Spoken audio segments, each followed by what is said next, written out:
দার্জিলিং এবং দার্জিলিংয়ে toy train বা হিমালয়ান রেলওয়ে, এই দুটো শব্দই যেন পারস্পরিক। দার্জিলিং বলতে যেরকম আমাদের প্রথম চিন্তা আসে পাহাড়, কাঞ্চনজঙ্ঘা, সেরকমই টয় ট্রেন বা জয় রাইড। আজ থেকে প্রায় 150 বছর আগে চালু হওয়া এই পথ আজকের দিনে মানুষের কাছে অতীব জনপ্রিয়। নিউ জলপাইগুড়ি হয়ে তিনধারিয়া, কার্শিয়াং, সোনাদা, ঘুম হয়ে দার্জিলিং পৌঁছানোর সময় সাপেক্ষ ব্যাপার ঠিকই, কিন্তু মানুষ এই জয়রাইডের মজা নেওয়ার জন্য এখন দার্জিলিং স্টেশন থেকে ঘুম পর্যন্ত গিয়ে আবার দার্জিলিং স্টেশন পর্যন্ত ফিরে আসার জন্যও কিন্তু ব্যস্ত হয়ে থাকে।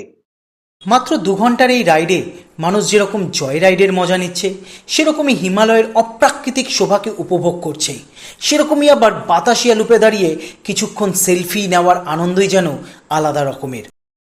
আপনিও যদি এই রাইডের মজা নিতে চান, তাহলে দার্জিলিং যাওয়ার অন্তত 2 সপ্তাহ আগে আইআরসিটিসি থেকে দার্জিলিং থেকে ঘুম স্টেশন অবধি এই রাইড বুক করতে পারেন, যেখানে ডিজেল ইঞ্জিন ট্রেনের খরচ আনুমানিক 1000 টাকা এবং স্টিম ইঞ্জিন ট্রেনের খরচ মাথাপিছু 1500 থেকে 2000 টাকার মধ্যে পড়বে।